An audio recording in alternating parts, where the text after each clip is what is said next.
Saham INKP itu pernah bikin heboh di tahun 2018.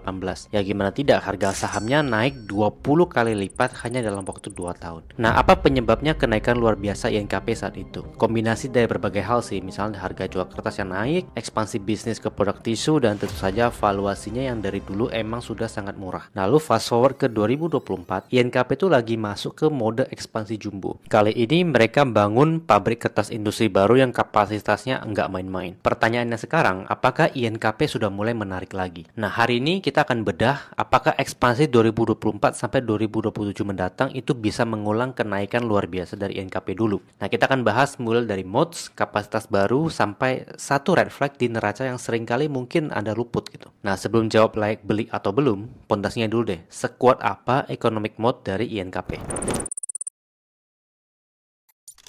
Menurut kita, INKP itu punya bisnis yang sangat kuat, yaitu dari sisi economic mode-nya. Nah, kenapa demikian? Pertama, itu adalah INKP butuh hutan, bukan sekedar pabrik. Nah, bisnis kertas itu kan mulai dari kayu ya. Nah, kayu ini perlu dipanen dari hutan industri. Nah, berbeda dengan misalnya sawit gitu ya, sama-sama nanam pohon, tapi sawit itu tuh bisa dipanen 10 hari sekali setelah pohonnya sudah berumur 4 tahun. Nah, lalu pohon untuk pulp itu harus ditanam 5-7 tahun, ya baru bisa dipanen. Dan itu panen hanya sekali, habis itu ya harus ngulang lagi. Artinya, kalau mau bisnis ini jalan, sebuah pabrik kertas itu butuh hutan yang sangat luas dan dikelola dengan baik. Lalu yang kedua, lahan luas aja tuh nggak cukup. Kamu juga butuh izin dari pemerintah yang tentu saja udah makin susah kan. Investasi besar untuk tanam, panen, tebang, dan replanting. Itu semuanya prosesnya sangat panjang. Lalu infrastruktur dan logistik dari hutan ke pabrik, kemudian ke pelabuhan ekspor. Nah, dengan kata lain, barrier to entry-nya itu super tinggi. Jadi jangan heran kalau misalnya pemain di industri ini ya itu aja. Selain itu, INKP sudah memiliki semuanya. Akses ke bahan baku melalui pihak berelasi yaitu PT Arara Abadi, dan juga distribusi lokal melalui pihak berelasi yaitu PT Cakrawala Mega Indah. Nah, tahu nggak? INKP udah sekuat ini, tapi masih terus gas buat ekspansi. Nah, sebesar apa ekspansinya kita bahas di segmen selanjutnya. INKP bakal bangun pabrik baru buat kertas industri dengan kapasitas 3,9 juta ton per tahun. Nah, nilai proyek ini tuh nggak main-main. 3,6 miliar dolar atau kalau misalnya kita rupiahkan dengan kurs 16.000 sekitar 57,6 triliun.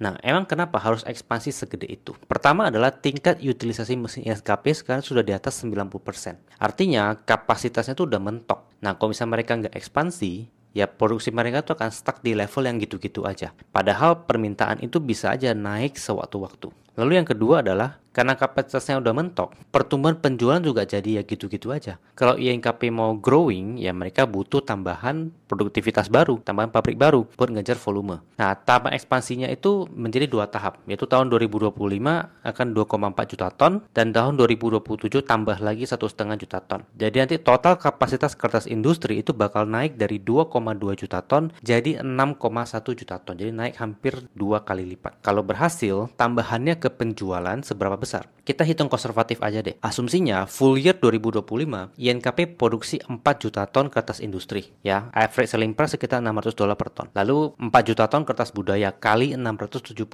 per ton. Kemudian 8 juta ton pulp kita kalikan $500 per ton. Nah, hasil hitungannya kertas industri itu 2,4 miliar dolar, kertas budaya 938 juta dolar, pulp itu 900 juta dolar. Nah, totalnya sekitar 4,32 miliar dolar. Nah, dengan hitungan yang konservatif pun angka penjualan INKP sudah melebihi level tertingginya pada tahun 2022 kemarin. Kalau produksinya lebih tinggi atau bahkan harga jual kertas itu naik lagi, ya udah pasti akan lebih tinggi juga penjualannya. Nah, masalahnya kapasitasnya ini boleh naik nih, oke, ada prospeknya. Tapi kita juga perlu cek track record management dan juga treatmentnya kepada shareholder selama ini. Kita perlu cek salah satunya adalah dari neracanya. Nah, neraca ini memberikan kita cerita, gambaran gitu ya, kemana uang INKP itu lari dalam 10 tahun terakhir. Siap lihat angkanya nggak?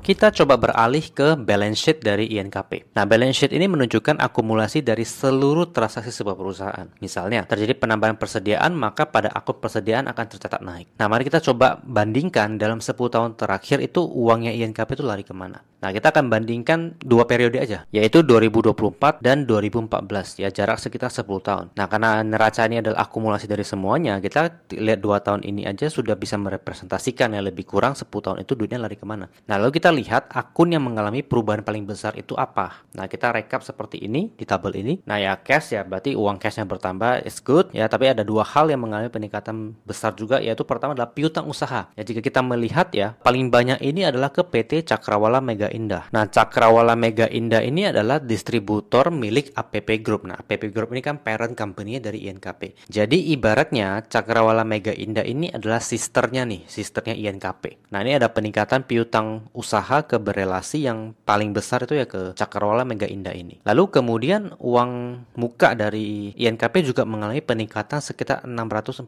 juta dolar. Yang kalau kita telusuri, sebagian besar itu merupakan uang muka kepada pemasok, di mana lebih dari separohnya itu ditujukan ke pihak berelasi, yaitu PT Arara Abadi. Nah, jadi ini sama nih, sama-sama sister company. Jadi dia tidak under INKP, tapi dia under satu grup, yaitu APP Group. Dan sekali lagi, ini juga ya terpisah dari INKP. Jadi kalau ibaratnya ya, simpelnya adalah INKP ini dalam tanda kutip diperas di dua sisi, yaitu dari sisi supplier melalui uang muka dan dari sisi penjualan melalui piutang. Karena kita bisa lihat misal dari DSO, Day Sales Outstanding, butuh berapa hari sih INKP untuk menagih piutang ke CMI atau Cakrawala Mega Indah. Nah, kita lihat dari 2019 itu 128 hari. Nah, di tahun 2024 itu naik ke 200 hari. Jadi 2 kali lipat periodenya. Jadi ya dia terima uang dari CMI ini makin tahun makin lama. Plus dia harus kasih uang muka ke PT Arara Abadi. Nah, apakah transaksi afiliasi INKP ini udah pasti jelek? Ya bisa iya, bisa juga tidak. Nggak semuanya itu langsung hitam putih gitu ya. Di satu sisi, transaksi afiliasi ini juga ya memberikan sebuah kepastian, yaitu bayangin aja mau kelola hutan seberapa banyak, kalau misalnya dia bergantung dengan pihak ketiga ya belum tentu supply itu bisa reliable. Jadi kalau misalnya dengan dari grup sendiri itu tentu lebih reliable. Nah, itu ada positifnya, tapi negatifnya tadi. Nah, jadi apakah INKP ini layak dibeli atau tidak?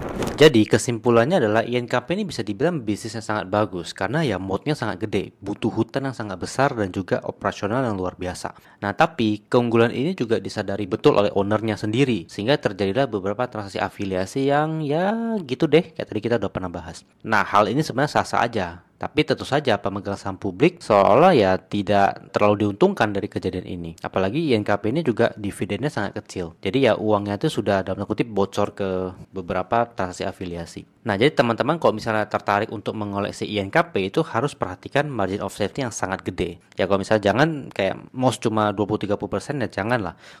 Kalau bisa mostnya tuh 50% ke atas karena ya ada transaksi-transaksi seperti ini. Oke, jadi kira-kira menurutmu menarik nggak saham INKP? Coba komen di bawah. Dan thank you semua sudah nonton. Sampai jumpa di video selanjutnya.